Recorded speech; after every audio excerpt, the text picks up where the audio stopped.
Muito bem, doutores. Então, nosso objetivo aqui é falar sobre recursos, tá? Sobre recursos. Bom, pessoal, olha só. Quando a gente fala em recursos, obrigatoriamente você tem que partir de um pressuposto muito simples.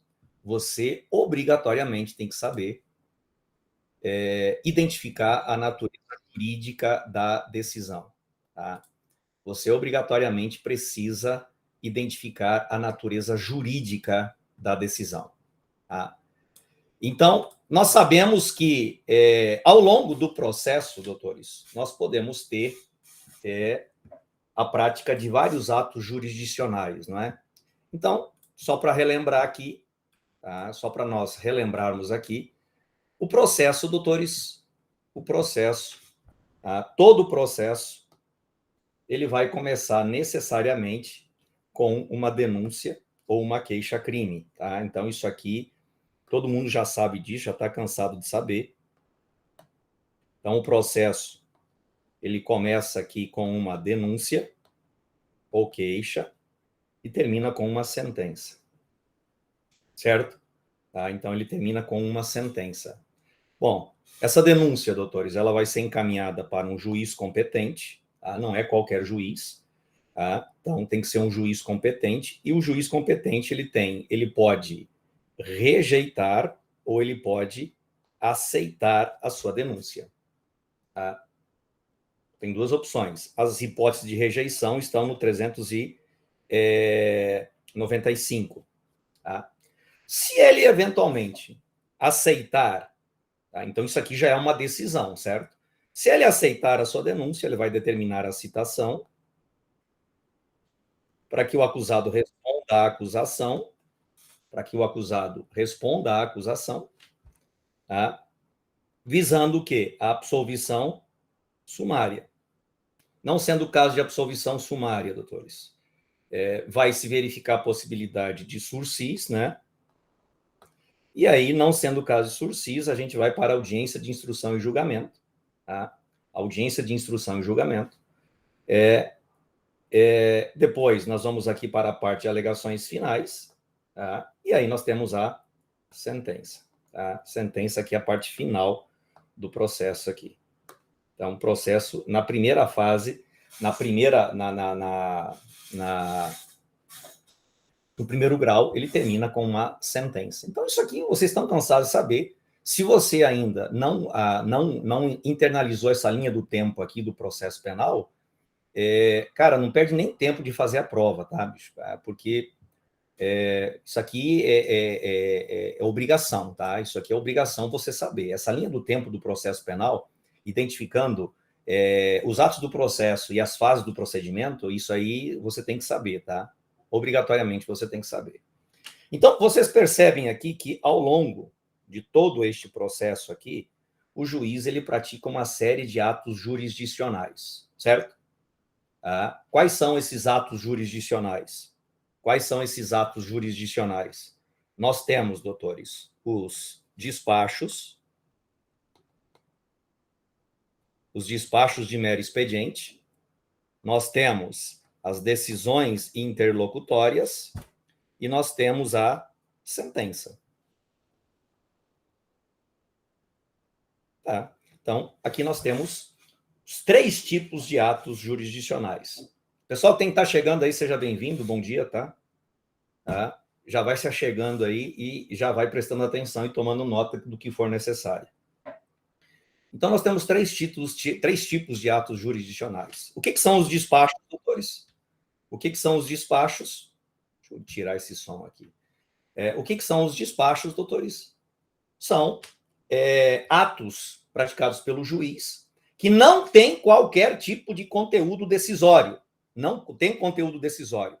A finalidade de um despacho é promover o andamento do processo, fazer com que o processo ande, promover o impulsionamento do processo. E como esses despachos não têm conteúdo decisório, tá? Esses despachos, doutores, são o quê? Irrecorríveis, tá? Estou com preguiça de escrever. Então, aqui, ó, vou colocar aqui, ó, Sem recurso. Não tem recurso. Então, despacho de mero expediente não tem recurso. Então, se você identificou aquele ato jurisdicional como um despacho de mero expediente, você sabe que não tem recurso. Tá? Eventualmente, claro, você pode entender aquilo lá, se aquilo lá provocar uma inversão tumultuária no processo, você pode entrar com uma correição parcial aí, tá? Mas, em regra, não existe recurso. Lembrando que correição parcial é uma espécie de recurso administrativo, tá? Então, você vai pegar e vai propor isso lá na corregedoria, lá porque o juiz aí fez alguma merda no processo, tá? Bom, se o despacho, doutores, se o despacho é aquele ato que não tem qualquer conteúdo decisório, nós temos de outra banda aqui a sentença, que essa sim tem conteúdo decisório. A sentença tem conteúdo decisório. Por excelência, né? Por excelência. Então, o que é a sentença? É o ato por meio do qual o juiz, doutores, ao final do processo, julga o mérito da demanda, condenando ou absolvendo o réu. Tá? Isso é a sentença. Então, se você identificou o ato jurisdicional como sendo uma sentença, qual é o recurso que cabe da sentença, doutores? O que você pode pegar e o que você pode pegar e recorrer? Como é que você recorre de uma sentença? Tá? Ora, se for para questionar o mérito da sentença, tá? Se for para questionar o mérito da sentença, necessariamente será o quê? Apelação. Necessariamente será o quê? Apelação. Tá? Obrigatoriamente vai ser apelação. E a apelação tem como fundamento, doutores, o 593, tá? O 593, deixa eu fazer diferente, tem como fundamento o artigo 593, incisos 1, 2, cacete, 2 e inciso 3. Já vou chegar lá, já vou falar sobre isso. Tá? Então, eu tenho os incisos 1, 2 e 3, 593, apelação, você vai discutir o mérito da sentença. Tá? Você vai discutir o mérito da sentença. Agora, pode ser que você não queira discutir o mérito. Pode ser que você queira apenas suprir alguma lacuna, a sentença contém alguma obscuridade, alguma contradição, ou até mesmo para você pré-questionar a matéria por um recurso especial ou extraordinário. Então, nessa situação, o que você vai fazer? Você vai entrar com embargos de declaração. Tá? Vai entrar com embargos de declaração. Isso foi cobrado no último exame, tá, gente? Na segunda fase, e muita gente errou, velho. Mas é aquela questão de graça, tá? Que você não pode pegar e perder a oportunidade de acertar. Tá? Então, da sentença, ou você apela, ou você embarga. Agora, cuidado aqui, tá? Cuidado aqui. Se for GCRIM, o fundamento está onde? No artigo 82 da Lei 9.099, tá? Artigo 82 da Lei 9.099. Muda tudo, tá? Vocês têm que tomar cuidado com isso. Ok, doutores. Então, da sentença vai caber apelação, ou, se tiver alguma obscuridade, lacuna ou contradição, você vai entrar com embargos de declaração. Estamos juntos até aqui ou não?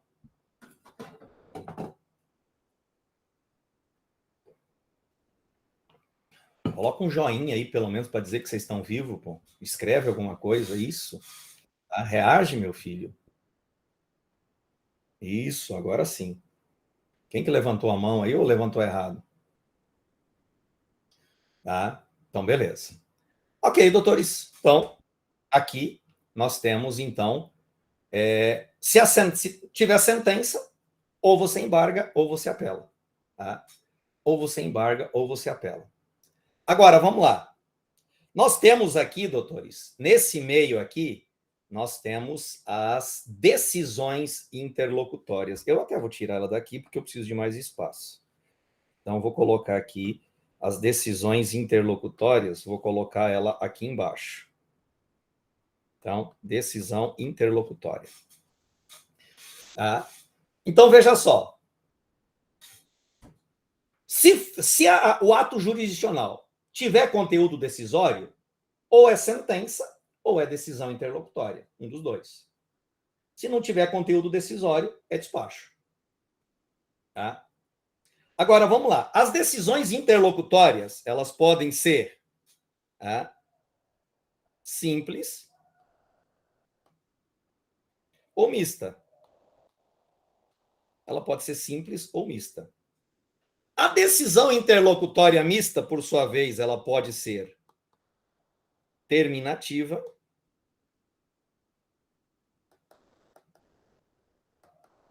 e não terminativa.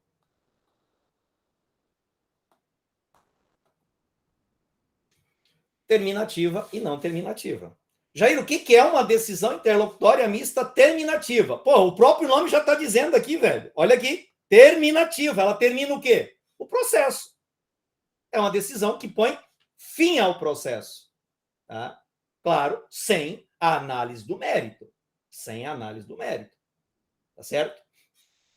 Então, ela põe fim ao processo. Ou ela pode até analisar o mérito de forma antecipada. Tá? Então, por exemplo, aqui, ó, a decisão do juiz que rejeita a denúncia, o que ela faz? Ela é sentença? Não, porque a sentença é aqui, ó, no final do processo. Mas ela tem conteúdo decisório? Sim, então ela é uma decisão interlocutória. Decisão interlocutória que põe fim ao processo? Sim, então ela é uma decisão interlocutória mista terminativa. Terminativa. A decisão do juiz que absolve sumariamente o réu é uma decisão interlocutória mista terminativa. Entenderam o que eu falei ou não? Então, terminativa, por quê? Porque ela põe fim ao processo. Agora, o que é uma decisão interlocutória mista não terminativa? Porra, ela não põe fim ao processo, mas ela põe fim a uma fase do procedimento. E aqui, doutores, olha só, no processo penal todinho, nós só temos uma única decisão interlocutória mista não terminativa. Qual que é? Qual é o único processo, qual é o único procedimento que nós temos dentro do processo penal todinho que é dividido em duas fases? Qual que é? O procedimento do rito do júri. Tá? Procedimento do rito do júri. Então, qual é a decisão que põe fim à primeira fase e habilita para a fase seguinte? A única decisão que nós temos, doutores, aqui é a decisão de pronúncia. A decisão de pronúncia. E da decisão de pronúncia, cabe o quê? Cabe recurso em sentido estrito, com base no 581, inciso 4. Isso aqui não tem o que discutir, isso aqui é fato. Então, eu só tenho uma decisão interlocutória mista não terminativa no processo penal todinho. Ok? Agora, o que é uma decisão interlocutória mista terminativa? Já falei, ela põe fim a uma fase do procedimento. Só que aqui a gente vai ter que olhar o seguinte. O recurso em sentido estrito, ele é o recurso que nós utilizamos para impugnar decisões interlocutórias, em regra, desde que recorríveis. Tá? Desde que recorríveis. Então, você tem aqui uma decisão interlocutória mista terminativa. É atacada por rese? Depende. Por quê, doutores? O rese, ele está previsto no rol do 581. Tá? Então, ele está previsto no rol do 581 e esse rol ele é taxativo, tá? Ele é taxativo. Então, veja só. Você vai ter que analisar o seguinte. Essa decisão, ela tá no rol do 581? Então, eu vou colocar aqui, ó. Tá no rol do 581? É uma pergunta. Tá no rol do 581? Ora, se for sim, pô, ficou pequeno o meu espaço aqui, cacete. Se for sim, tá? Se tá no rol do 581, claro, cabe o quê? Reze, tá? Se tá no rol do 581, cabe reze. Se não, aí cabe apelação. Apelação. Com base no 593, inciso 2. Com base no 593, inciso 2. Tá? Se você pegar o artigo 593, inciso 2, você vai ver lá que caberá apelação no prazo de 5 dias, inciso 2, das decisões definitivas ou com força de definitivas não contempladas no capítulo anterior. E qual é o capítulo anterior? O capítulo do res.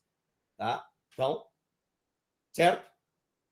Já, peraí, você fica esperto aqui que eu já vou perguntar, eu quero ver se vocês vão ter condições de responder. Tá certo? Então, vamos lá. Então, terminativa. Tá no rol do 581? Sim, reze. Não, apelação. E aqui a lógica, doutores, da simples é a mesma coisa. Tá?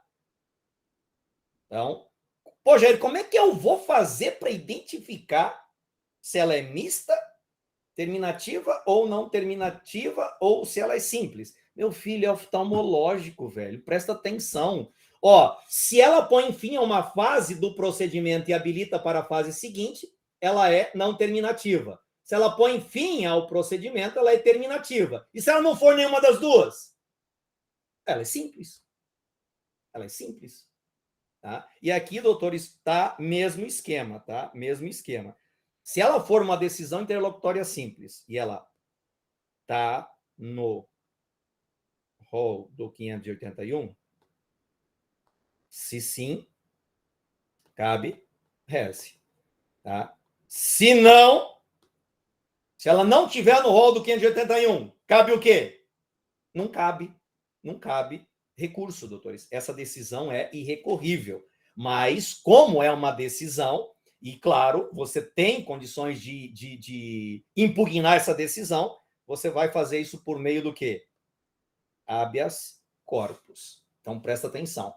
Se a decisão interlocutória for simples e ela tiver no rol do 581, ótimo, recurso sentido estrito. Agora, se ela não tiver no rol do 581, é HC.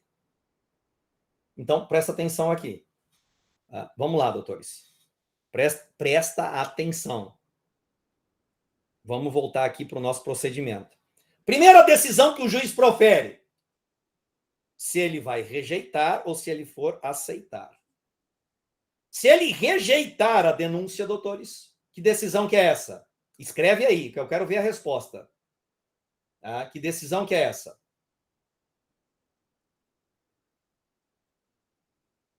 Fala comigo, bebê. Terminativa. Mista terminativa. Tá? Mista terminativa. Ok. Mista terminativa, a gente vai ter que olhar o quê? Tá no rol do 581? Tá no rol do 581? Se tá no rol do 581, tá lá. Primeiro inciso, doutores. Então, aqui, ó, dessa decisão do juiz que rejeita a denúncia, cabe o quê? Dessa decisão?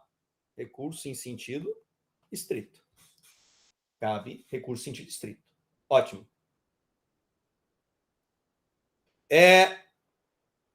O João Leandro está pedindo para explicar de novo aqui.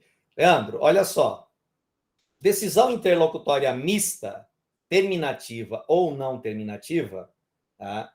Você vai ter que analisar. Se ela põe fim ao processo, ela é terminativa. Ela é mista terminativa. Se ela põe fim a uma fase do procedimento, ela é mista não terminativa. É mista.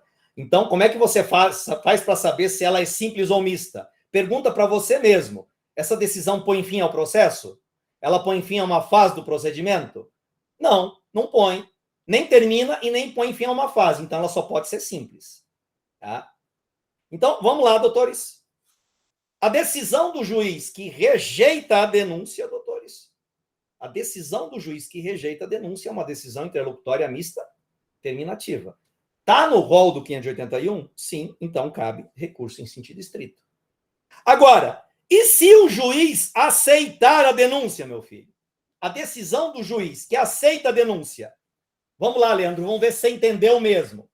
A decisão do juiz que aceita, que recebe a denúncia, ela é simples ou mista?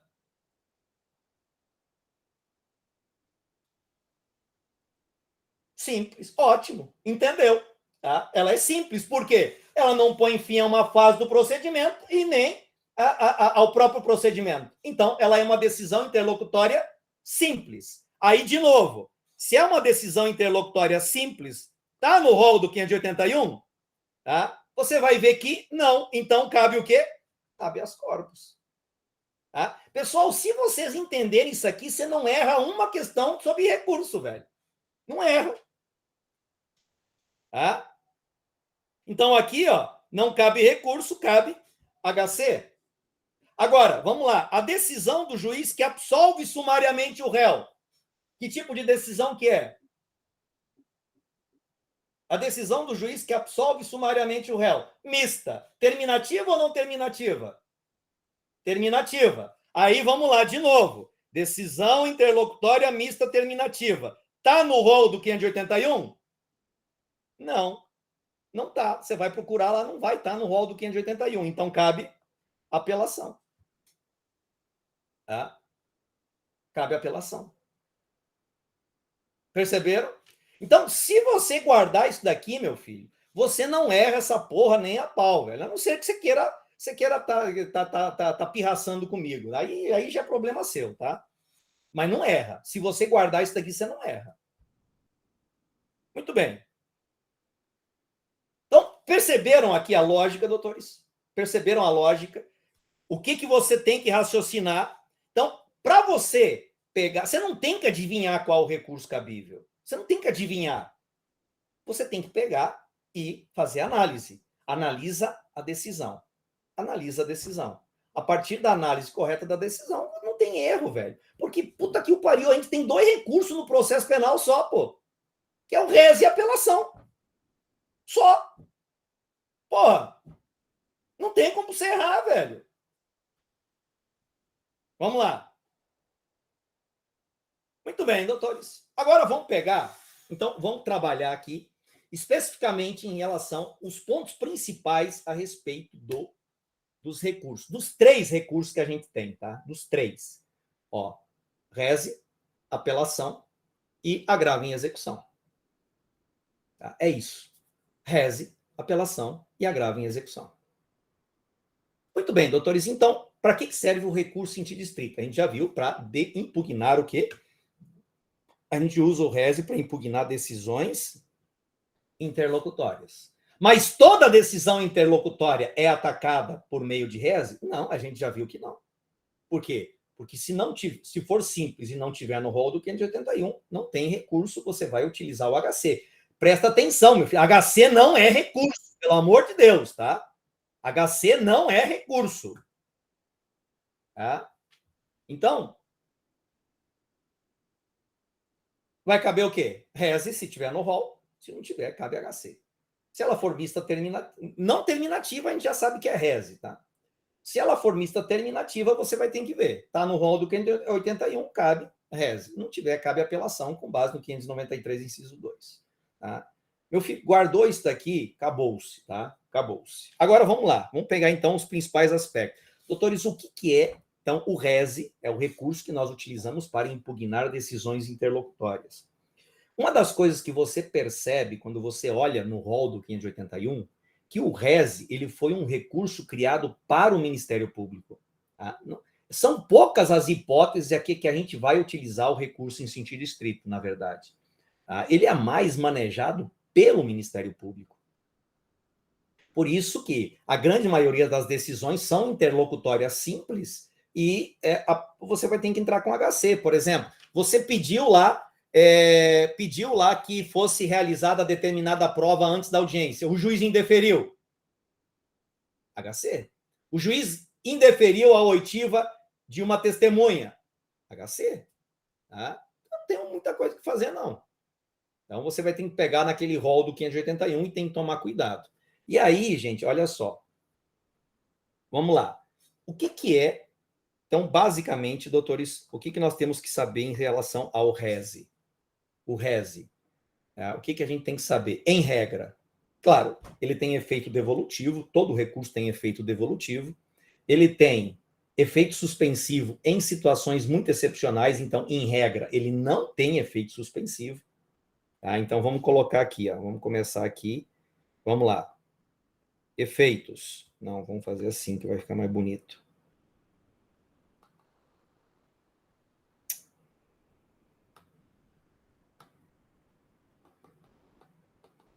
Efeitos.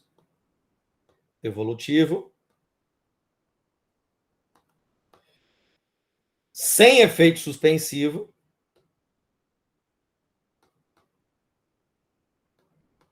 Cuidado com as exceções, tá? E ele tem um efeito muito particular que toda vez que é cobrado o povo erra, que é o tal do efeito regressivo. 589 do CPP. O que é esse efeito regressivo? É a possibilidade do juízo de retratação. Tá? Então, é a possibilidade que você tem do juiz se retratar da decisão. Então, você imagina aqui, doutores, que você, na condição de advogado lá, você tenha sido intimado a respeito de uma determinada decisão e você, então, entre com um recurso em sentido estrito. Você faz um recurso tão foda, mas tão top das galáxias, que o juiz vai olhar para o seu recurso e falar, não, realmente, eu estou errado e o advogado está certo. Vou voltar atrás na minha decisão. Isso é o juiz de retratação. Tá? Claro que isso aí é igual Saci Pererê, né, meu filho? É lenda, né? Porque na prática você não vai ver, você tem que pedir, tá? Tem que pedir. Mas na prática você dificilmente vai se deparar com uma situação dessas em que o juiz veste as sandálias da humildade e volta atrás na decisão dele.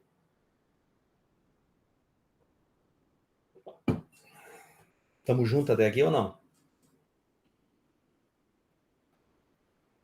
Estamos? Ótimo. Muito bem.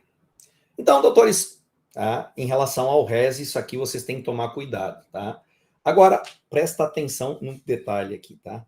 Cuidado, cuidado, tá? Então, vou colocar aqui uma atenção aqui, ó. Como é que faz o símbolozinho de atenção? Não, é amarelo, né? Deixa eu fazer amarelo aqui.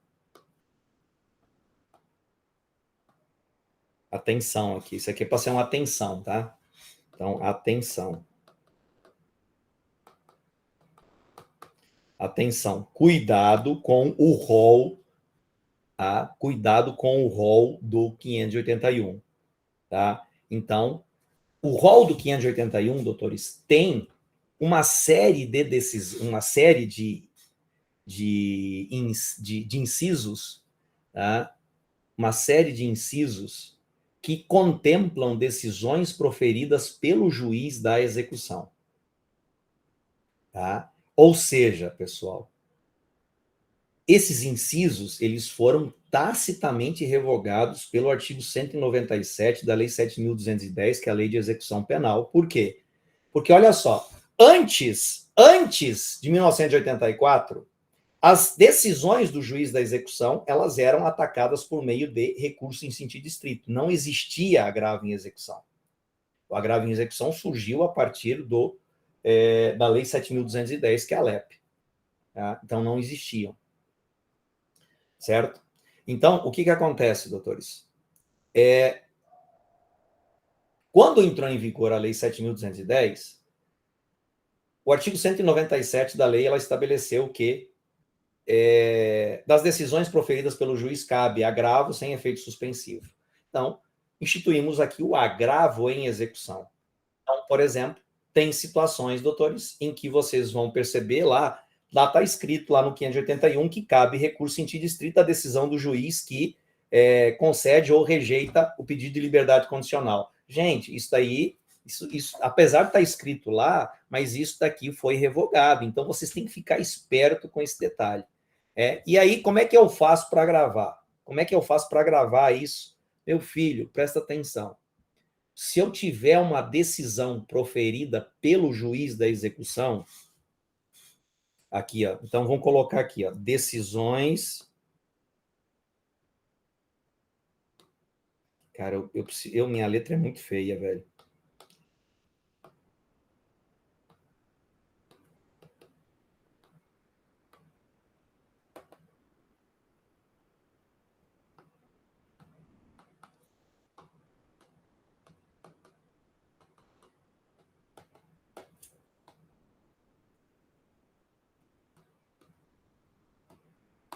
Cabe agravo, tá? Então, decisões proferidas pelo juiz da execução, cabe agravo e não reze, tá? Não reze. Então, olha lá para o rol do 581. Olha para o rol do 581, velho, tá? Porque senão você vai acabar se lascando, tá? Eu mesmo faço essa casca de banana toda vez na minha prova e sempre tem um ou outro que eu consigo pegar, porque não presta atenção no que eu estou dizendo, tá? Então, cuidado. Apesar de estar no rol do 581, você tem que olhar se essa decisão foi proferida pelo juiz da execução. Se ela foi proferida pelo juiz da execução, ótimo. Tá? Então, pode esquecer, é agravo em execução. E aí, doutores, qual é a particularidade do agravo? O agravo é igual ao reze, velho. Por quê? Porque a lei, quando ela trouxe o agravo, ela não falou absolutamente nada. Então, o prazo é o mesmo, tá? Então, vamos lá, doutores. Reze aqui, vamos continuar aqui. Tá? Vamos continuar aqui no reze. Qual é o prazo? Prazo do reze: 5 dias, 2 dias. O que é esses 5 dias? Para interpor, tá? Então, interpor, e isso daqui é para as razões, tá? 5 dias para interpor, tá? Exatamente. Guarda isso. Você guardando isso, Leandro, acabou o problema, tá? Você guardou isso, toda e qualquer decisão do juiz de execução, agravo em execução, tá? Guardou isso, acabou, meu filho, tá? Guardou isso, não precisa se preocupar, não. Aí, vamos lá. E foi a peça que caiu no último exame de ordem, viu? Eu cantei que ia cair essa porra e caiu. Então, o prazo de 5 dias para interpor, 2 dias para razões e contra-razões, tá? 5 dias para interpor, 2 dias para razões e contra-razões. Tá? Que mais que a gente precisa saber sobre reze aqui? É só, de mais importante é isso. Agora, vamos lá, doutores. E o agravo?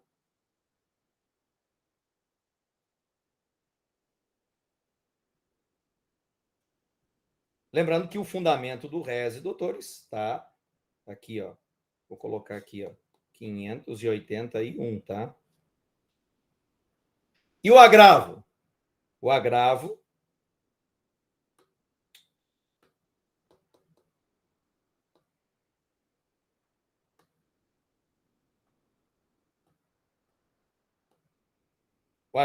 em execução. Qual o fundamento dele? 197, lei 7.210/84, tá? E combinado com súmula 700 do STF. Tá?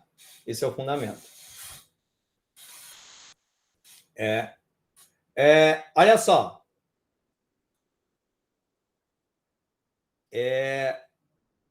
Então, agravo em execução, fundamento é esse. Prazo, processamento, efeito, tudo igual. Então, prazo, forma,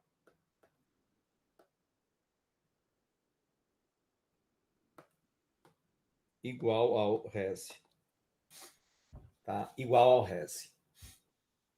Então, quer dizer, Jair, quer dizer então que o agravo em execução também tem o efeito regressivo, que é a possibilidade do juiz se retratar da decisão? Tem, tá? Tem, é igual, tá? Reze e agravo é igual, doutores. O que muda é o conteúdo da decisão e o que você vai ter que impugnar. Só isso, tá? Só isso. O resto é tudo igual, tá? Tamo junto ou não? Lembrando que aqui eu não estou ensinando nada, não, meu filho. Eu estou só revendo algumas questões aí que vocês têm que saber aí para fazer a prova, tá?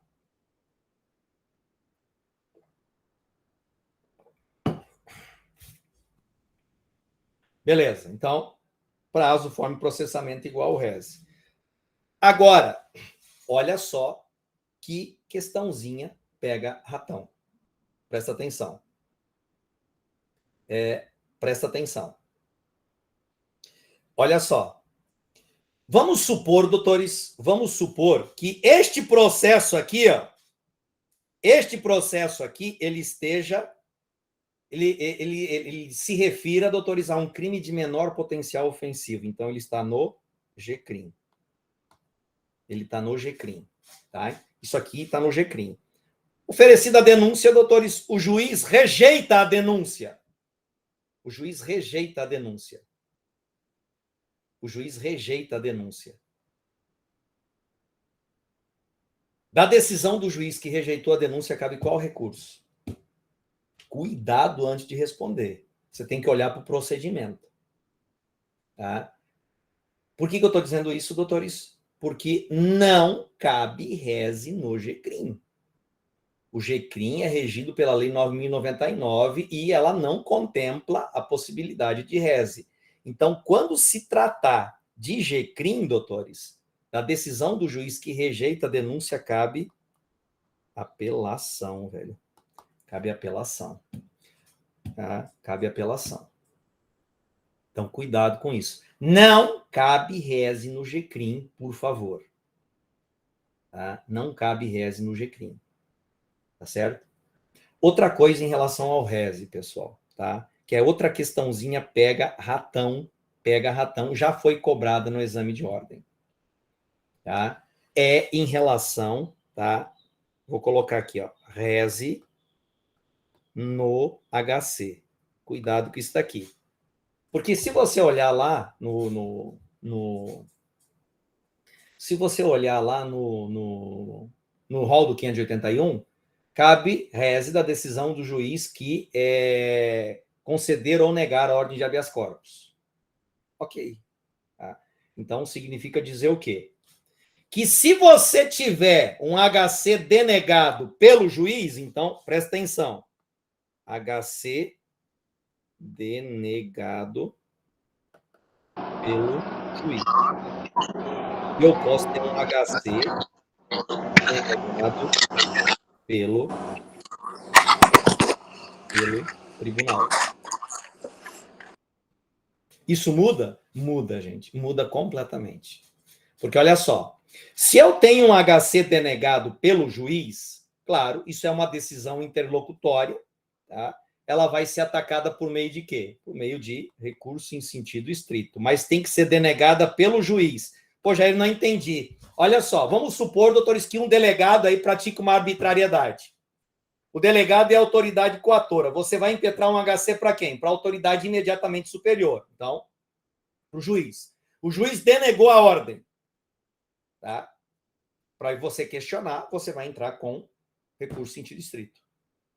Agora, vamos supor que tenha sido o juiz a autoridade coatora. Você vai impetrar o seu HC no tribunal. Tá? E da decisão, não cabe reze de decisão de tribunal, doutores. Não cabe reze de decisão de tribunal. Então, aqui vai ser o quê? O recurso ordinário constitucional, ou o famoso RHC, que é o recurso em habeas corpus, tá? Lá para o STJ. Então, isso aqui já foi cobrado numa questão objetiva no exame de ordem, tá? Então, fique esperto com relação a isso daqui.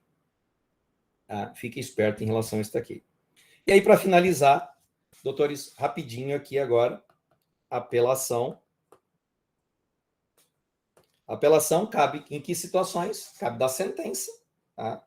Cabe da sentença. E também da decisão interlocutória mista terminativa não contemplada pelo recurso em sentido estrito. Tá? Então, o fundamento da apelação está no 593, e nós temos 3 incisos. Em regra, doutores, da sentença condenatória ou absolutória, cabe apelação com base no 593, inciso 1. Tá? E aí, o que eu chamo a atenção de vocês? Em relação ao efeito devolutivo. Em relação ao efeito devolutivo. Tá? Então, a apelação, ela tem efeito devolutivo, mas a extensão da devolução depende de quem recorre. Então, por exemplo, se eu tenho um recurso, doutores, da acusação, tá?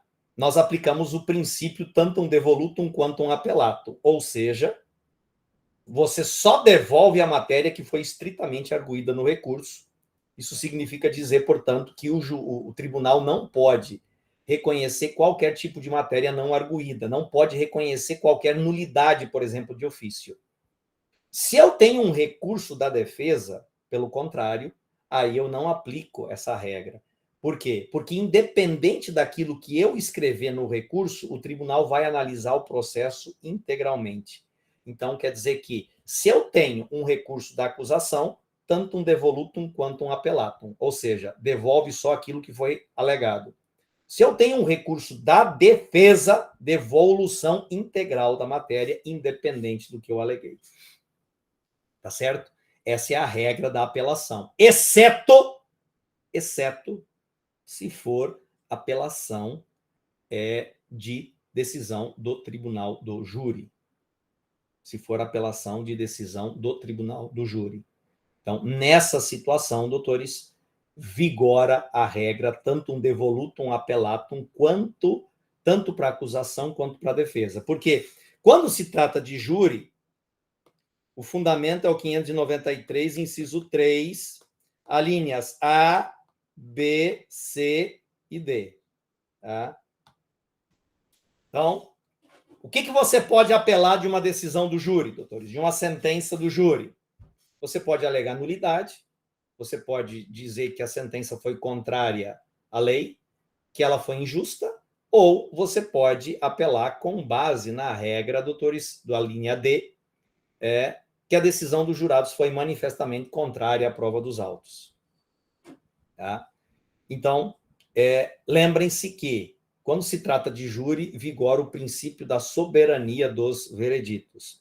Então, em recente decisão, o STJ já julgou, doutores, que se eu tenho uma absolvição pelo júri com base no quesito genérico lá da absolvição, e o motivo dessa absolvição, o pedido da defesa se baseou em clemência, por exemplo, o Ministério Público não pode apelar dessa decisão com base na linha D, dizendo que a decisão foi manifestamente contrária à prova dos autos.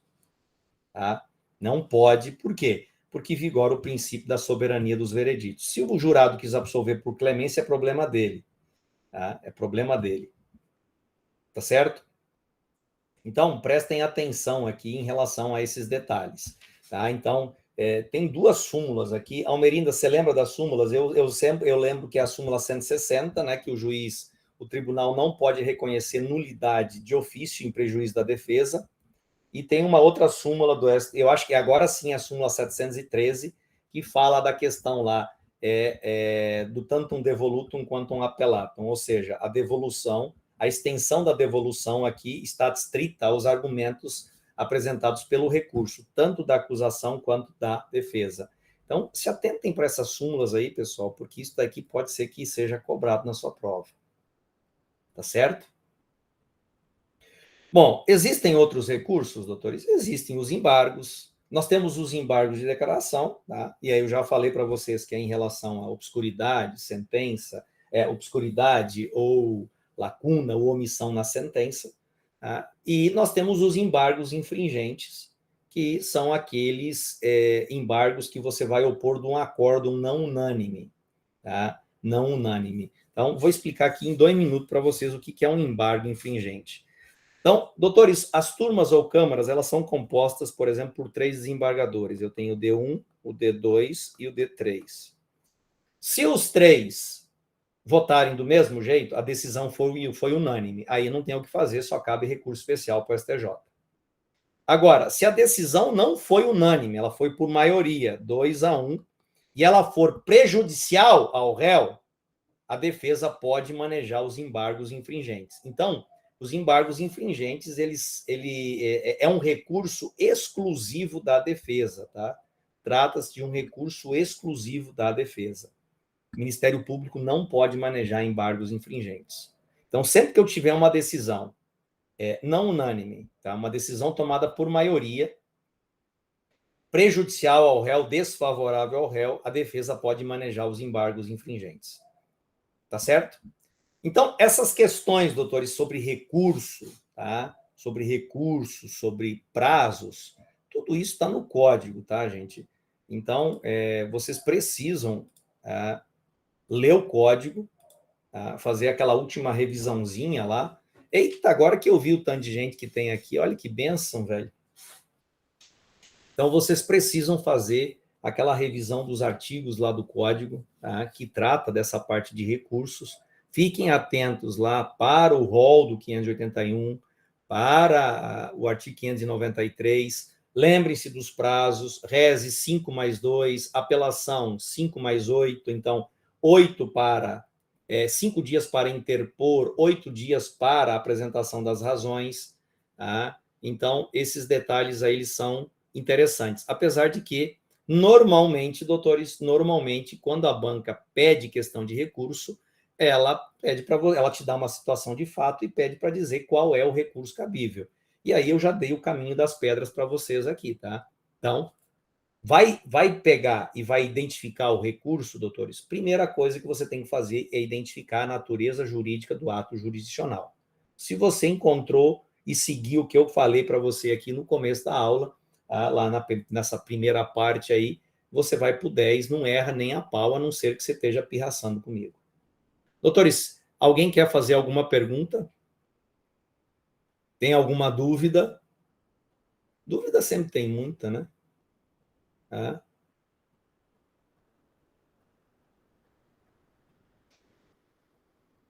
Obrigado, Luciana, obrigado. Bom, gente, aí, olha só. Dá uma revisadinha, gente, dá uma revisadinha lá. Então, pessoal, olha só, na próxima semana, eu vou fazer uma live, acho que vai ser na sexta-feira à noite, falando sobre o caminho da aprovação na segunda fase, tá? Falando sobre a aprovação na segunda fase, vou dar para vocês o que vocês precisam fazer para ser aprovado na segunda fase. Tá certo? Então, fiquem atentos lá no meu Instagram. Na próxima sexta-feira, a gente vai fazer uma live, tá? Sobre o caminho da aprovação na segunda fase do exame de ordem. Quem for fazer, claro, quem for fazer em penal, tá? Vou dar o caminho das pedras para quem for fazer em penal.